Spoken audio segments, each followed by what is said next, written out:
Former NBA star Gilbert Arenas has been charged with allegedly running a high-end illegal gambling business out of a Los Angeles mansion where high-stakes poker games are played.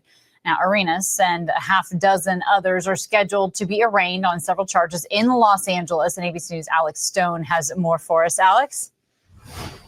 Kana, yeah, Gilbert Arenas is a big name, former NBA star, played on the Warriors, the Wizards, the Magic, a number of different teams. And these charges coming as a surprise. He's been in the news recently because his son, who is a star USC recruit, was in a Tesla truck crash and was injured in that. So their name has been around. Gilbert Arenas does a number of podcasts and other things now. So he's quite well known even after his NBA time.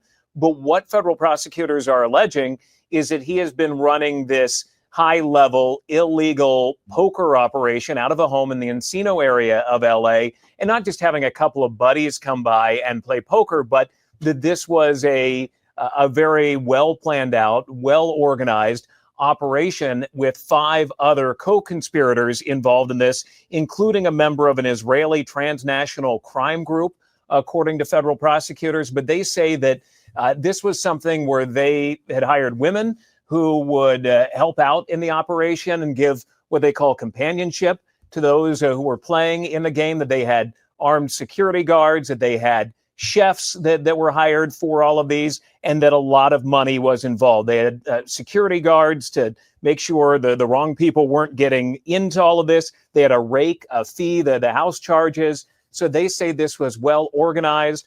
All were arrested today. A number of agencies involved. Arenas was arrested today as well, facing charges that, if convicted, everybody involved could get 5 years in federal prison. I don't know. To me, it almost sounds like a regular party, though. It don't sound like something that would warrant the type of hype that they're putting on it. He had a poker game at his house, at his mansion. They had women there. Now the security there, I'm just trying to understand, at what point is it like illegal? At what point is it something that's too wrong that they gotta do all this and arrest everybody?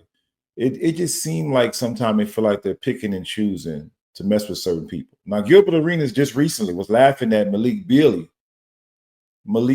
who was another NBA basketball player that got caught gambling.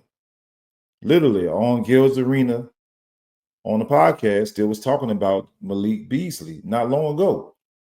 I just find it ironic and almost it's crazy that he's running a poker game in a fashion to where it's like a casino or whatever.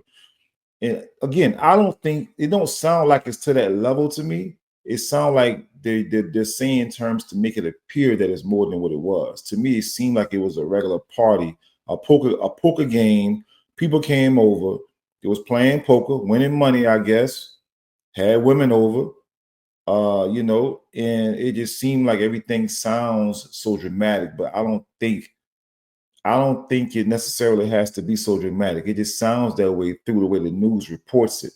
And I don't know, man. It just seems like sometimes they target athletes, they target certain people. I don't want to say they target black men, but it seems like they target black men, wealthy men that have some type of status. I see it over and over and over again. And I don't understand why it continues to happen. There needs to be some accountability for black men putting themselves in positions, but it does appear to be like a targeting situation. Every time you look up, another black man getting arrested or something's going on like that. I'm just wondering, are we the only ones playing poker?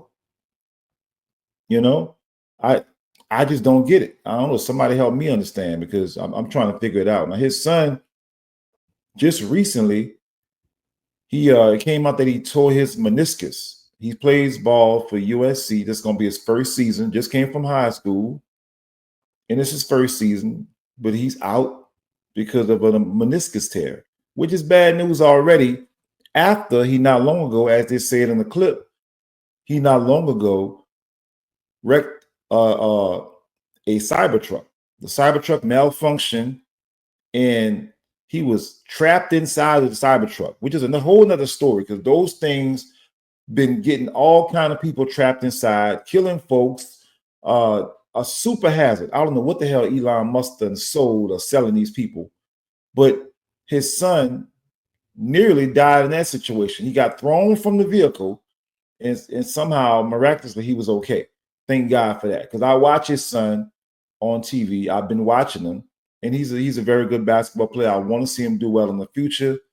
And I would have hated for something like that to take place where he got hurt the way he couldn't play ball. Same way I felt when Bronny James had the heart attack. You know, you hear stuff like that after you've been following these kids, is really a scary moment, even for people who rooting for him. You dig? So I'm rooting for him, me.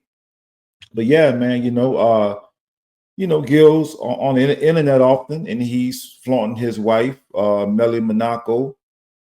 Girl, she's from the Virgin Islands or somewhere like that. She got the accent. And, they look like such a happy couple, a beautiful family. I'm wondering if she's involved in the arrest. I'm wondering if they arrested her too, if she has something to do with it. I would hate to hear that he and his lady is in jail together. Somebody got to help run a house.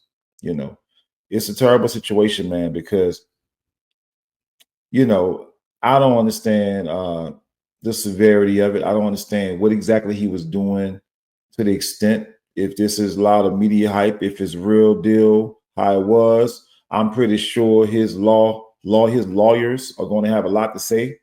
He's going to have a defense. So I don't want to speak too soon as if he's guilty, when so far he's just been arrested. Until he's convicted, then we'll know exactly what happened. But obviously this stuff is going to play out, and we're going to get a chance to follow it in real time. And if I determine that he did something so stupid, to talk about Malik Beasley and almost a way to where you're making fun of him for gambling and getting yourself in trouble, and you go out and do the same exact thing, that's going to literally blow my damn mind, man, because you can't be that stupid. You can't be that stupid, And, he got the podcast, the other fellas. You got Kenyon Martin. You got Brandon Jennings. You got Nick Anderson or whatever. Who else is on that podcast, man? You got what's that boy name is, man? The one who always wear the muscle shirts and stuff, crazy hats and stuff he always wearing on his head. But anyway, there's another guy. I can't think of his name right now, god damn it. But I'm wondering if they're going to continue the podcast while he's gone away, or if everything is going to hold up until he gets out. I'm almost going to assume that the podcast is not going to happen until he gets out of jail, since it is called Gil's Arena, right? So it just messed up, man, because a lot of different people are going to be hurt from this situation. People are getting paid from the podcast, people that help produce the podcast. Everything is going to freeze if Gilbert Arenas is in jail, including his kids, his son's school, the money that he paid to take care of his kids, his family. I'm gonna hate to see it. Hopefully there's a way he can get out of this, and it's not something so serious, but it carries this saying a minimum of 5 years. If somehow he ended up doing 5 years, I would be amazed. 9 times out of 10, I'm expecting, even if he's convicted, spank on the wrist, maybe a year, maybe some probation. But it's not good. Either way it go, man, it's just not a good look. It's not a good look. So I'll be praying for Gilbert Arenas, you know what I mean? That's my boy. I like the podcast. I do like Gil, like his family. Hopefully it all goes well. And we're going to follow along this story, and I'll keep you guys posted until next time.